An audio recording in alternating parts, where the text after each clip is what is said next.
ওসমান হাদি তো বলছে যে প্রথম আলোর সামনে কাজ কি, আপনাদের নিজেদের কাজ নেই, 10টা প্রথম আলো বানান। এটা রেকর্ডে শুনছি আমি।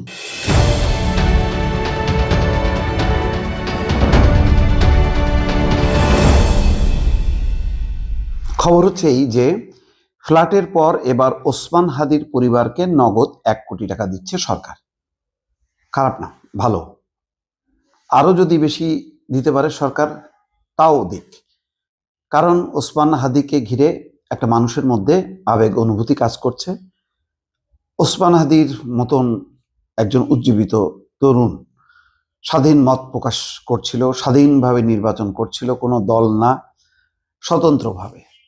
যদিও পরবর্তীতে আমি বলেছি যে ওসমান হাদিকে ঘিরে যে ধরনের অরাজক কর্মসূচি এবং যে ধরনের অশালীন স্লোগান, অঙ্গভঙ্গি, এটা আমার পছন্দ না।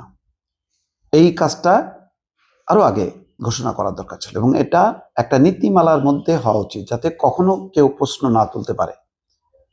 তাহলে সবচেয়ে ভালো একটা সেট পলিসি থাকা দরকার। নতুবা ইচ্ছা মতন আমি আমার রাজনৈতিকভাবে আমি বিতরণ করলাম, পরে দেখা গেল যে অন্য কেউ এসে যাতে বাতিল না করতে পারে।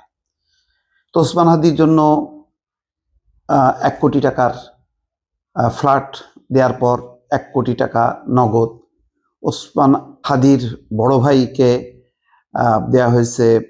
শরীফ ওসমান বিন হাদির বড় ভাই ওমর বিন হাদিকে 15 জানুয়ারি যুক্তরাজ্যের বার্মিংহামে বাংলাদেশের সহকারী কমিশনের হাই কমিশনের দ্বিতীয় সচিব পদে 3 বছরের জন্য চুক্তিভিত্তিক নিয়োগ দিয়েছে।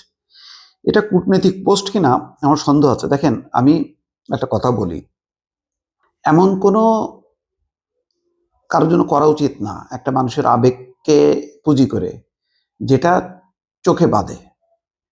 এই যে দ্বিতীয় সচিব পদের জন্য উপযুক্ত কিনা, এটা কি ট্রেন্ড কূটনীতিকদের জন্য কিনা, এগুলি মনে রাখা দরকার। কারণ আমরা কমিশনের পোস্টিংগুলি হাই কমিশন বা দূতাবাসে মনে করি এটা হচ্ছে প্রাইস পোস্টিং। ও আচ্ছা, এটা বিদেশে পোস্টিংটা এমনিতে খুব আকর্ষণীয়, তেমনটা যাতে না হয়। কারণ এই এমনিতে আমাদের লোকবল কম প্রত্যেকটা হাই কমিশনে, সেখানে যদি যোগ্যতা এবং দক্ষতার ভিত্তিতে নিয়োগ দেওয়া উচিত, এখানে কোনো আবেগ থাকা উচিত না। তো সুতরাং ওসমান হাদির এই বড় ভাইকে তার শিক্ষাগত যোগ্যতা, তার মানে কোন কাজে তিনি পারদর্শী, এগুলি যাচাই বাছাই করে তাকে সেই পদেই দেওয়া উচিত ছিল। নতুবা শুধু আবেগে ভাসলে হবে না, আবেগের সঙ্গে যুক্তি থাকতে হবে। নতুবা ওই আবেগ দ্বারা মানে কোনো কাজ করলে পরে আবার বিবেকের দংশনে জ্বলতে হবে আর কি। আমি জানি না, আমি বলে রাখছি আর কি, কারণ সরকারের তো মাথা মুথা ঠিক নাই, কখন কি করে। আর সব চাপ হলেই তখন করে, আর চাপ না থাকলে করে না। নিজে থেকে স্বাভাবিকভাবে করা উচিত। ওসমান হাদির জন্য দোয়েল টাওয়ার সরকারি লালমাটি সরকারি কর্মকর্তাদের সেখানে 1200 বর্গফুটের ফ্ল্যাট কিনতে 1 কোটি টাকা অনুদান দেওয়া হয়েছে। সেই 1 কোটিতে যদি না হয় 2 কোটি দিক, অসুবিধা নেই। এইগুলি করা উচিত এবং তার প্রতি যে মানুষের যে আবেগ সহানুভূতি, তার প্রতি সম্মান জানানো উচিত।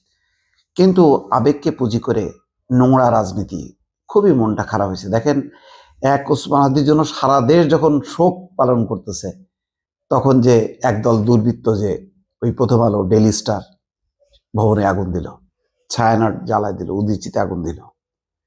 এরপর থেকে সত্যি কথা বলতে কি আমার ভেতরে সাংঘাতিক রকম এটা একটা স্পার্ক করছে। এই মনোবৃত্তি যদি হলে তাহলে তো আমিও সেফ না, কারণ আমিও তো স্বাধীনভাবে, ওসমান হাদি স্বাধীনভাবে মত প্রকাশ করে, আমি স্বাধীনভাবে মত প্রকাশ করতে পারি না। আমার সাথে ওসমান হাদির নাও মিলতে পারে। এবং ওসমান হাদি তো বলছে যে প্রথম আলোর সামনে কাজ কি, আপনাদের নিজেদের কাজ নেই, 10টা প্রথম আলো বানান। এটা রেকর্ডে শুনছি আমি। তাহলে যারা জ্বালাইলো পোড়াইলো তারা কি ওসমান হাদি পক্ষের নাকি মতলবী? এবং সত্যি কথা বলতে কি, এই উগ্রপন্থীদের, এই মব সৃষ্টিকারীদের এই আচরণ দেখার পর আমার ভিতরে ধাক্কা লাগছে। নতুবা যেই ধরনের আবেগ সঞ্চারিত হয়েছিল, এই পুরো আবেগটাকে একদম কিল করা হয়েছে। আমার কথা হলো 1 কোটি 2 কোটি কোনো টাকা না, 5 কোটি টাকাই দিয়ে ফেলুক, 10 কোটি টাকাও দিক, কোনো সমস্যা নেই। কিন্তু নো, এটার বিনিময়ে আমার স্বাধীনতা, আমার অধিকারের উপর আপনি হস্তক্ষেপ করবেন, এইটা হবে না, এটা অ্যালাউ করা যাবে না। আমি আমার বিরুদ্ধ মতের যে তার অধিকার রক্ষা করার জন্য আমি আমার সর্বোচ্চ ত্যাগটা করব, কিন্তু আমার অধিকারটাও সংরক্ষিত থাকতে হবে। এটা হলো মোদ্দা কথা।